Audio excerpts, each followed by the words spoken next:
ఆర్థిక వనరులపై తెలంగాణ ప్రభుత్వం దృష్టి పెట్టిందన్నారు ప్రొఫెసర్ కోదండరాం. ఫీజు రియంబర్స్మెంట్ ఇష్యూను యాజమాన్యాలు ప్రభుత్వం కూర్చుని పరిష్కరించుకోవాలన్నారు. ప్రభుత్వ అనుమతి లేకుండా ఒక్క అడ్మిషన్ కూడా జరగదన్నారు. ప్రభుత్వం ఫీజు రియంబర్స్మెంట్ పై విచారణ చేయడం తప్పు కాదన్నారు. కాలేజీలపై పర్యవేక్షణ అధికారం వర్సిటీలకు ఉందన్నారు.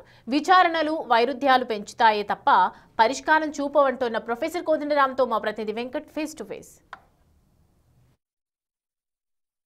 రాష్ట్రంలో పెండింగ్లో ఉన్న ఫీజు రియంబర్స్మెంట్ బకాయిలు చెల్లించాలని డిమాండ్ చేస్తూ ప్రైవేట్ యాజమాన్యాలంతా కూడా కళాశాలలు బంద్కు పిలుపునిచ్చాయి. నిరవధికంగా కూడా బంద్ జరుగుతూ ఉన్నాయి. ఇక దీని మీద రేపు 8వ తారీఖు రోజు యాజమాన్యాలంతా కూడా భారీ బహిరంగ సభకు పిలుపునిచ్చాయి. దీని మీద ప్రభుత్వం కూడా చాలా సీరియస్గా తీసుకున్నది. ఒక కమిటీ కూడా నియమించింది ఈ ఫీజు రియంబర్స్మెంట్ ఎపిసోడ్ మీద. అందులో కమిటీలో సభ్యులుగా ప్రొఫెసర్ కోదండరాం గారు కూడా ఉన్నారు. ప్రస్తుతం మనకు అందుబాటులో ఉన్నారు. సరే ఏంటి సార్ ఈ వివాదాల ఫీజు రియంబర్స్మెంట్ ఓవరాల్గా ఎట్లా చూస్తారు, ఏం చెప్తారు?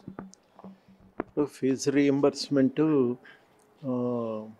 చెల్లించకపోవటం చేత కాలేజీలు ఇబ్బందుల్లో ఉన్నాయి అనేది ఇక అది నిర్వివాదాంశం. ప్రభుత్వానికి కూడా దానిపై భిన్నాభిప్రాయం ఏం లేదు. అందరు కూడా అనేది ఏంటంటే కాలేజీల యాజమాన్యాలు ప్రత్యేకించి ఈ స్కూలు రావాల్సిన రీయింబర్స్మెంట్ ఫీజు రాకపోవటం చేత బయట నుంచి మేము అప్పు తెచ్చి కాలేజీ నడపాల్సి వస్తుంది. సకాలంలో జీతాలు ఇవ్వలేకపోతున్నాం. దానివల్ల విద్యా ప్రమాణాలు బాగా దెబ్బతింటున్నాయి. ఇది నష్టం చేస్తున్నది. కాలేజీలో ఒకవైపు విద్యా ప్రమాణాలు దెబ్బతింటున్నాయి, మరోవైపు మా కాలేజీలు కూడా ఇక నిలబడలేని స్థితి వస్తుంది. ప్రతి ఏడు కొన్ని కాలేజీలు మూతబడిపోతున్నాయి. కాబట్టి ఫీజు రీయింబర్స్మెంట్ విషయమై ఒక నిర్ణయము గవర్నమెంట్ సీరియస్గా తీసుకొని ఒక నిర్ణయం చేయాలనేది ఆ కాలేజీల యొక్క ప్రధానమైనటువంటి డిమాండు. ప్రభుత్వం ఇస్తానని అంగీకరించింది, కానీ రాష్ట్రంలో ఉన్న ఆర్థిక దుస్థితి వల్ల వాళ్ళు కూడా చెల్లించలేకపోతున్నారు. చెల్లించలేకపోతే కాలేజీలకు వచ్చే ఇబ్బంది ఏంటంటే ఆ కాలేజీలు నడవవు. ఇది సమస్యే. దీన్ని సీరియస్గా ఆలోచించి పరిష్కరించుకోవాలి.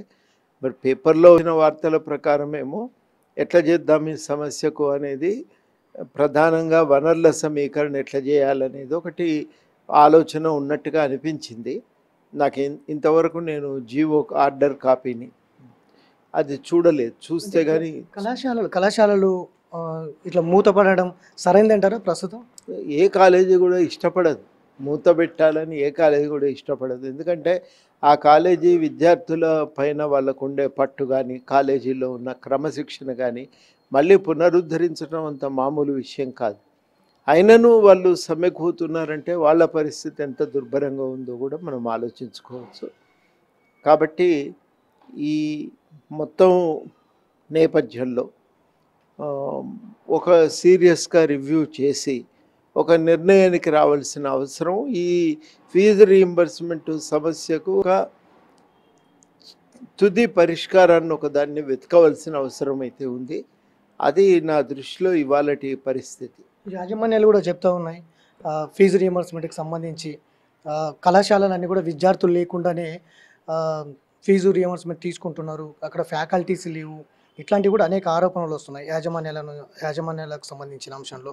ప్రభుత్వం దానికి సంబంధించి పూర్తి స్థాయిలో విచారణ చేపట్టాలి అనేది కూడా ప్రభుత్వం చెప్తుంది. కానీ యాజమాన్యాలు దాన్ని వ్యతిరేకిస్తూ ఉన్నాయి. విచారణ పేరు ఎంక్వైరీలు ఏంటి, విచారణలు ఏంటి అని కూడా యాజమాన్యాలు చెప్తాయి.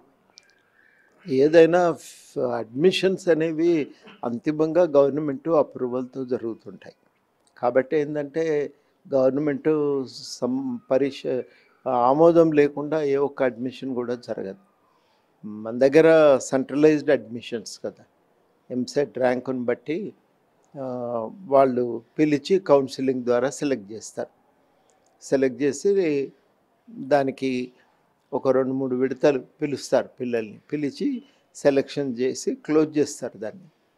కాబట్టి అట్లా అయ్యే ఛాన్స్ లేదు. బహుశా వేరు అంశాలు గవర్నమెంట్ పరిశీలన చేయాలనుకుంటుందో ఏమో, దానిపై నేను వివరంగా పరిశీలన చేయలేదు. కానీ అడ్మిషన్స్ అక్రమంగా చేసుకునే అవకాశం లేదు.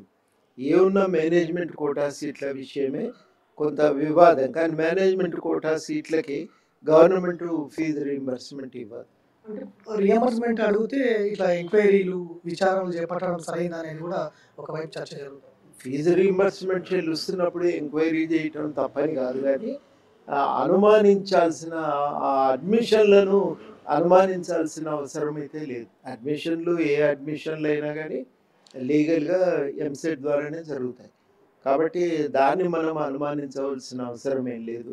కాలేజీలో సదుపాయాలు ఎట్లున్నాయి, టీచర్స్ ఫెసిలిటీస్ ఎట్లున్నాయి, అదేవిధంగా విద్యా బోధన సామర్థ్యం ఉందా లేదా కాలేజీకి, అవన్నీ చూసుకోవచ్చు. దాంట్లో తప్పు లేదు. ఎందుకంటే కాలేజీకి పర్మిషన్లు ఇచ్చిన తర్వాత మరి అవన్నీ కూడా సరిగ్గా వాటిని పరిశీలన చేసుకోవాల్సిన బాధ్యత మొత్తం రాష్ట్రంలో ఉన్న విద్యా ప్రమాణాల రీత్యా వాటి మీద కొంత ఎప్పటికప్పుడు పరిస్థితిని అంచనా వేసుకోవాల్సిన అవసరము ఉంది.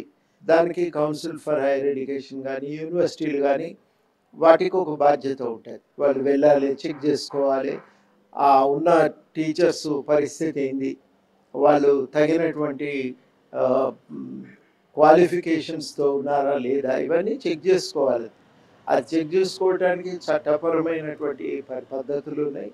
దాంట్లో మళ్ళీ ఇక కొత్తగా సృష్టించాల్సింది కూడా ఏం లేదు. యూనివర్సిటీ చూసుకోవచ్చు, దాన్ని కౌన్సిల్ ఫర్ హైయర్ ఎడ్యుకేషన్ కూడా రకరకాల అవసరాల కోసం వాళ్ళు చెక్ చేసుకోవచ్చు. దాంట్లో అనుమానం లేదు.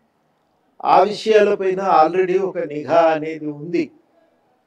కాబట్టి ఇది నా దృష్టిలో మళ్ళీ ఈ వైరుధ్యాన్ని తీవ్రతరం చేయటం మంచిది కాదు. అంతిమంగా జరగవలసింది ఏంటంటే ఒక పరిష్కారమే. ఆ పరిష్కారం ఉభయతారకంగా ఉండాలి. అటు కాలేజీలకు, ఇటు గవర్నమెంట్కు, అదేవిధంగా పిల్లలకు ఉపయోగపడే రీతిలో ఉండాలి. దానికోసం అయితే ఒక ప్రయత్నం సీరియస్గా జరగవలసిన అవసరం ఉంది.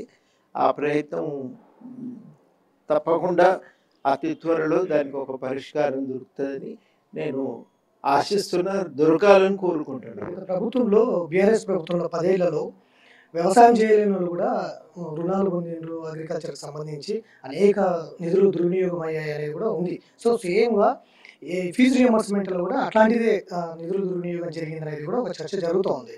సో గత 10 ఏళ్ళు చేయని ఈ యాజమాన్యాలు ఇప్పుడు ఈ ప్రభుత్వం వచ్చిన తర్వాత ఎందుకు చేయవలసి వస్తుంది, సమైకి ఎందుకు వెళ్ళాల్సి వస్తుంది అనేది కూడా ఉంది. నిఘాకు సంబంధించినటువంటి ఆల్రెడీ అంగీకరించినటువంటి చట్టంలో పేర్కొన్నటువంటి పద్ధతులు ఉన్నాయి. ఆ పద్ధతుల ప్రకారము ఎవరైనా కాలేజీలను దానికి పర్యవేక్షణ చేసే అధికారము యూనివర్సిటీకి ఉంది.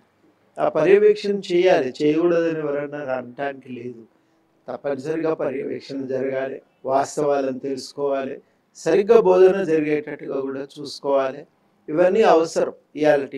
రేపటి సమాజ యొక్క అభివృద్ధిని దృష్టిలో పెట్టుకొని ఇవన్నీ చేయవలసిందే. ఇప్పటికి ఉన్నాయి కూడా పద్ధతులు ఉన్నాయి. ఆ పద్ధతులను మనం పాటించి వీటిని ఇవి కాలేజీలకు సంబంధించిన పరిస్థితిని ఎప్పటికప్పుడు మూల్యాంకనం చేయాలి.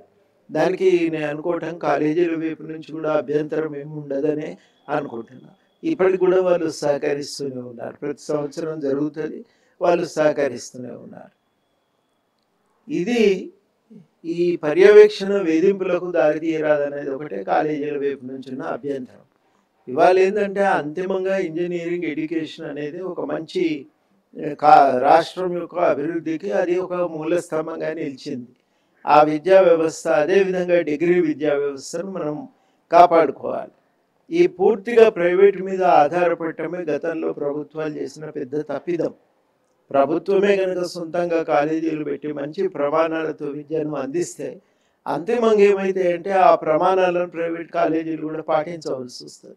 అడ్మిషన్ కోసం ఈ కాలేజీలతో పోటీ పడే క్రమంలో ప్రైవేట్ కాలేజీలు కూడా ఇంకా జాగ్రత్తలు తీసుకోవాల్సిన అవసరం ఏర్పడుతుంది. నేను అనుకోవటం ఏంటంటే ఆ పద్ధతిని పాటించడం ఉపయోగకరమని నేను భావిస్తున్నాను. దీని మీద ఫీజు రియంబర్స్మెంట్ నిధుల మీద ప్రభుత్వం ఒక కమిటీని కూడా నియమించింది. అందులో మీరు కూడా సభ్యులుగా ఉన్నారు. సరే ఏంటి సార్ కమిటీ ఉద్దేశం ఏంటి, ఏం చేయబోతుంది? ఇంకా ఏంది దాని ఆర్డర్ కూడా నేను చూడలేదు. పేపర్లో చూసిన వార్తే కానీ ఆర్డర్ చూడలేదు. ఆ వార్త దాని ఆర్డర్ చూసినాక అప్పుడు ఏముందో చూసినాక అప్పుడు మాట్లాడతాను. పరీక్షల సమయం ఉంది ఇప్పుడు మొత్తం కూడా. ఇట్లాంటి టైంలో యాజమాన్యాలు కాలేజీలో మూసివేత పిలుపునివ్వడము, కాలేజీలు బంద్ పెట్టడము ఎట్లా చూస్తారు? వాళ్ళతో ఏమైనా మాట్లాడతారు? మంచిది కాదు. ఒక పరిష్కారం వెతకాలి. పరిష్కారానికి ప్రభుత్వం చొరవ తీసుకోవాలి. ఇటు కాలేజీలు కూడా అడుగు ముందుకు వేయాలి. ఎవ్వరం కూడా దాంట్లో మళ్ళీ రెండవ అభిప్రాయానికి ఆస్కారం లేదు. ఎందుకంటే ఇది కీలక సమయం. ఫస్ట్ సెమిస్టరు ముగింపుకు వచ్చి సంవత్సరంలో రెండవ సెమిస్టర్ మళ్ళీ డిసెంబర్లోనూ జనవరిలోనూ మొదలవుతుంది. కాబట్టి ఈ విద్యా సంవత్సరం పూర్తిగా దెబ్బతినకూడదు అనుకుంటే తప్పనిసరిగా ఇది పరిష్కారం కావాలి. ఇది మొత్తంగా ఇట్లానే కొనసాగితే ఏమవుతుందంటే ప్రమాణాలు దెబ్బతింటాయి. రేపు ఇతర ప్రపంచంలోని ఇతర యూనివర్సిటీలు కూడా మనల్ని అనుమానించడానికి, ఇక్కడ విద్యా ప్రమాణాలను శంకించడానికి అవకాశం కలుగుతుంది. అవన్నింటికీ కూడా తావు ఇవ్వకూడదు. ఇవ్వకుండా దీన్ని కూర్చొని చర్చించి పరిష్కరించి దీనికి ఒక మధ్య మార్గం ఉభయులకు ఉపయోగపడేది. ముఖ్యంగా పిల్లలకు లాభం చేయాలి. అదే కదా మనకి ఇవాళ లక్ష్యం, పిల్లలే కదా. వాళ్ళకు మంచి విద్య దక్కాలనేదే మనందరి కోరిక. ఆ పిల్లలకు లాభం జరిగే విధంగా ఒక పరిష్కారాన్ని వెతకాలి. ఒకటి అనుకున్నారు, కొంత అయినా మనం చెల్లించగలమని ప్రభుత్వం ఆశించింది.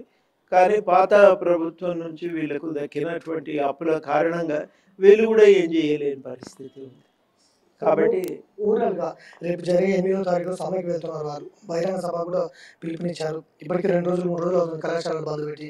సో మీరు కూడా కమిటీ నియమించింది, అందులో మీరు కూడా ఉన్నారు. సో ఏం చెప్తారు ఓవరాల్గా? ఇటు ప్రైవేటు యాజమాన్యాలకి ఏం చెప్తారు, ఇటు ప్రభుత్వానికి ఏం చెప్తారు? ఈ పరిష్కారానికి ఓవరాల్గా ఎలా పుల్ స్టాప్ చేస్తారు? అంటే మొత్తం మీద రాష్ట్రంలో ఉన్న ఇంజనీరింగ్ కాలేజీలు చేయబట్టి ప్రపంచ స్థాయి మంచి ప్రమాణాలు కలిగిన నిపుణులను మనం అందించగలుగుతున్నాం అనేక రంగాలకు. కాబట్టి మనకున్నటువంటి ఆ పరపతిని పోగొట్టుకోవద్దు. అది ఇవాళ జాగ్రత్త పడవలసిన అవసరం ఇటు విద్యా సంస్థల మీద ఉంది, అటు ప్రభుత్వం మీద ఉందని నేను ప్రధానంగా చెప్పదలిచాను. సో ఇది పరీక్షల సమయం అయినప్పటికీ ఏ విద్యార్థికి నష్టం కలగకుండా ఇటు ప్రైవేటు ఉన్నత యాజమాన్యాలు కావచ్చు, ఇటు ప్రభుత్వం కావచ్చు, ఇద్దరు కూడా కూర్చొని ఒక సమస్యకు పరిష్కారం చేసుకునే విధంగా మాట్లాడుకోవాలి. ఏ విద్యార్థి కూడా నష్టపోకుండా ఇందులో ఇటు యాజమాన్యాలు కావచ్చు, ఇటు ప్రభుత్వం కావచ్చు చొరవ తీసుకోవాలనేది అయితే చేస్తున్నారు. ఇక ఈ కమిటీకి సంబంధించిన అంశంలో ఇప్పటివరకు ఎలాంటి ముందుకు వెళ్ళలేదు, ఎలాంటి ప్రొసీజర్ కూడా చూడలేదు. ఒకవేళ ఆ విధంగా ఉంటే కనుక ఖచ్చితంగా ప్రభుత్వం ఏ విధంగా ముందుకు వెళ్ళాలనే దాని మీద అయితే ఆలోచిస్తామనేది అయితే కోదండరాం చెప్తున్నారు. గౌతమ్ వెంకట్, హైదరాబాద్.